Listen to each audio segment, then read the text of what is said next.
नमस्कार प्रिय दर्शकों, तो मौजूद हुए हैं आपके सामने हिमाचल प्रदेश की सुबह की ताज़ा खबरों के साथ। तो इससे पहले खबरों को विस्तार से जाने निवेदन है, कृपया चैनल को जरूर सब्सक्राइब करें। तो पेश है सुबह के मुख्य समाचार। सुप्रीम कोर्ट से राहत मिलने के बाद पुलिस मुख्यालय पहुंचे डीजीपी कुंडू।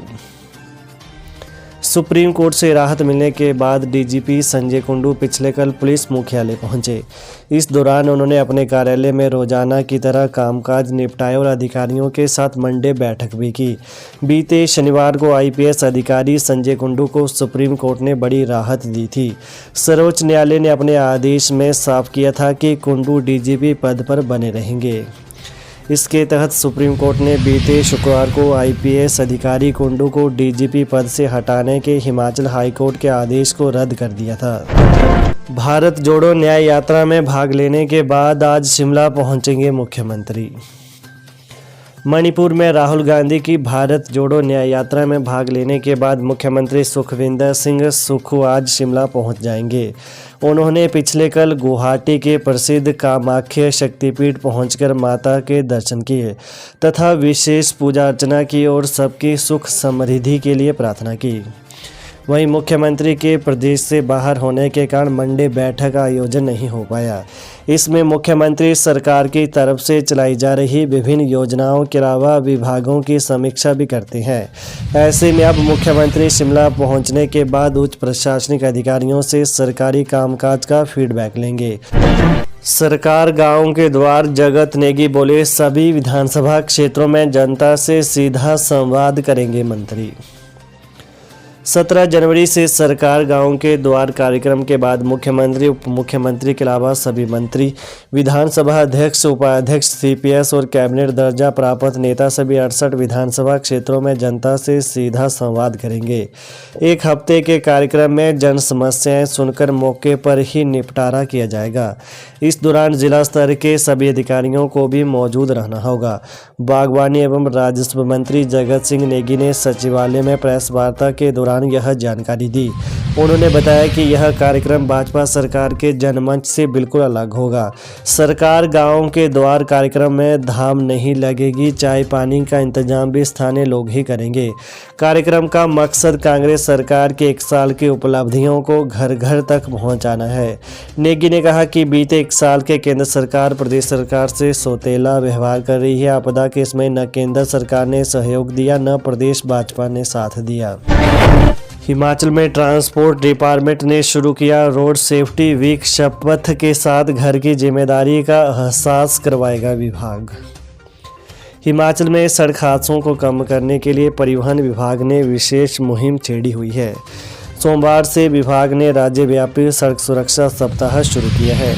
इसके तहत सरकारी विभागों में तैनात चालक, अन्य कर्मचारियों को शपथ दिलाई जाएगी। 15 जनवरी से शुरू हुआ यह अभियान 14 फरवरी तक चलेगा। शपथ के साथ विभाग लोगों को उनकी जिम्मेदारी का भी एहसास करवाएगा। पूर्व मुख्यमंत्री जयराम ठाकुर बोले, गेस्ट टीचर पॉलिसी प्रदेश के युवाओं के साथ धोखा। नेता प्रतिपक्ष जयराम ठाकुर ने कहा कि सुक्खू सरकार हर मोर्चे पर फेल है।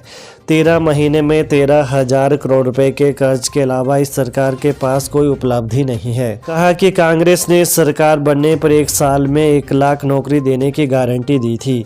अब जब पहली बार सरकार नौकरी देने की घोषणा कर रही है तो वो भी युवाओं के साथ धोखा करने के अलावा कुछ नहीं है। ऊना में पत्रकारों से बातचीत में नेता प्रतिपक्ष ने कहा कि गेस्ट टीचर पॉलिसी के जरिए सरकार युवाओं को नौकरी देने के बजाय उनके साथ छल कर रही है।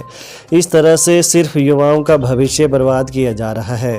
सरकार युवाओं को स्थायी नौकरी दे, जो वायदा चुनाव से पहले किया था उसे पूरा करे। उन्होंने कहा कि हिमाचल के युवाओं से पहली कैबिनेट में 1 लाख नौकरियां देने का वायदा करने वाले बड़े बड़े कांग्रेसी नेता आज कहाँ हैं। हम हिमाचल के युवाओं के साथ अन्याय नहीं होने देंगे।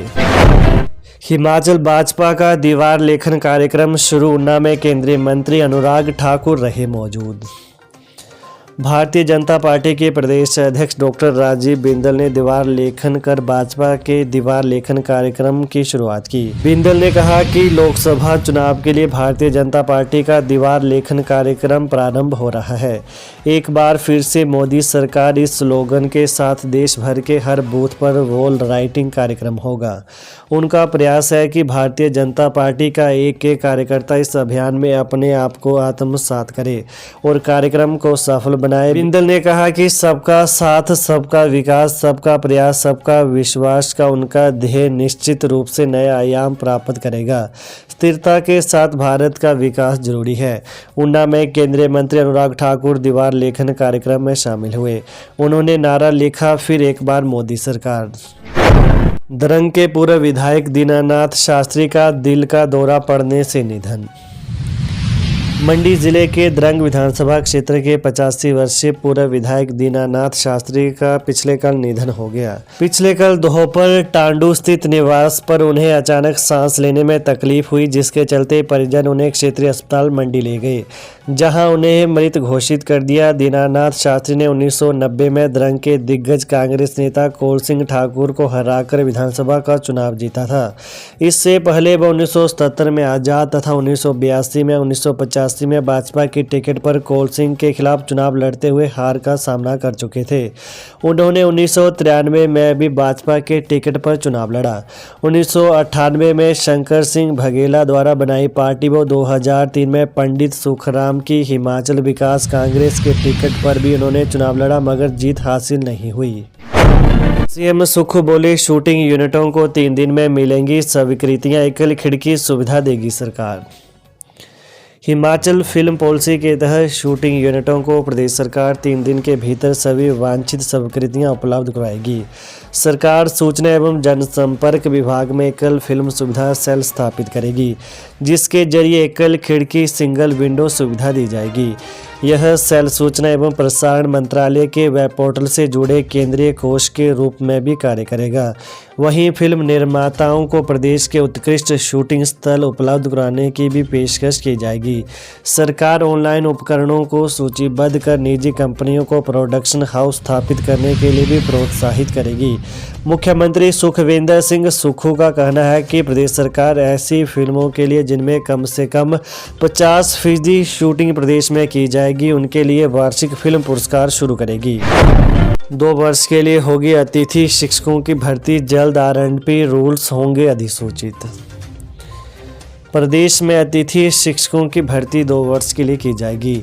शिक्षा निदेशक इनकी नियुक्तियां करेंगे। इस बीच यदि विभाग में कमीशन या बैच वाइज आधार पर नई नियुक्तियां होती हैं तो विभाग ऐसे स्कूल या कॉलेज में नए शिक्षकों को नहीं भेजेगा जहां पहले से उक्त शिक्षक सेवाएं दे रहे हैं। यदि नियुक्ति दे भी दी जाती है तो शिक्षक तब तक नहीं हटेगा जब तक उसका 2 वर्ष का कार्यकाल पूरा नहीं हो जाता है। इन्हें बीच सत्र में नहीं निकाला जाएगा। इस दौरान 2600 अतिथि शिक्षकों को स्कूल में नियुक्त किया जाएगा। सावधान, हिमाचल प्रदेश की बसों में अब नहीं सुन सकेंगे ऊंची आवाज में गाने, निगम प्रबंधन ने यात्रियों को दिए ये निर्देश। हिमाचल प्रदेश पथ परिवहन निगम की बसों में यात्री मोबाइल के साथ स्पीकर कनेक्ट करके ऊंची आवाज़ में गाने नहीं चला सकेंगे, न ही वीडियो चला सकेंगे। ऊंची आवाज़ में गाने चलाकर वे बसों में बैठे अन्य सवारियों को परेशान करते हैं। वहीं निगम प्रबंधन ने इसको लेकर परिचालकों को मौखिक आदेश जारी किए हैं।